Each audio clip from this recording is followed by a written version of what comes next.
کہہ رہا ہوں کہ اللہ کی کائنات میں تخلیق جو کی ہے اس میں حسن تو شامل ہی ہے، لیکن پرفیکشن بھی ساتھ شامل ہے۔ اب دو الگ چیزیں ہیں یہ، حسن خوبصورتی ایک الگ چیز ہے اور پرفیکشن الگ ہے۔ اب ہمارا ارادہ زندگی جو ہماری کامیاب زندگی ہے اس میں ان پرفیکشن کو بھی حسن جاننے لگتے ہیں ہم، ٹھیک ہے، اور مانتے بھی ہیں۔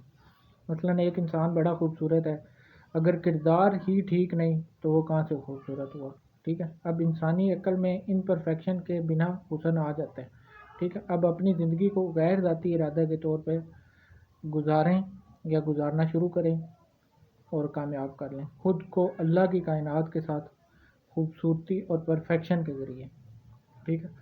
تو یا ذاتی ارادہ سے کامیاب کر لیں، یہ ہم انسانوں کی بات ہے کہ ہم اپنا ارادہ بنا کے اپنا نصب العین سیٹ کر کے فیوچرس پلاننگ کر کے راستے کی دقتیں دور کر کے اور کامیاب زندگی بناتے ہیں، یا اللہ کی جو عطا کردہ زندگی ہے اور اس کے رولز کے مطابق زندگی گزارتے ہیں، تو وہ آٹو طریقے سے قدرت اور فطرت خود اسے ڈیزائن کر دے گی، ٹھیک ہے، آپ کے لیے، ٹھیک ہے۔ اور وہ پھر پرفیکشن اور خوبصورتی اس میں دونوں چیزیں شامل ہوں گی، ٹھیک ہے۔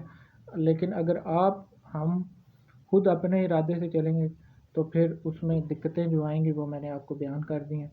اس طرح سے دقتیں آتی ہیں اور یہ بہت بیسک بنیادی چیزیں میں نے آپ کو بیان کی ہیں۔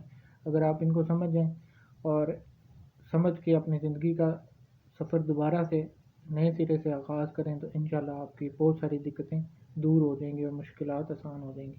اللہ تعالیٰ اس ملک قوم اور امت پر اپنا خاص کرم کرے اور رحم کریں۔ انشاءاللہ آگے نیکسٹ کسی اور موضوع پہ بات کریں گے۔ السلام علیکم۔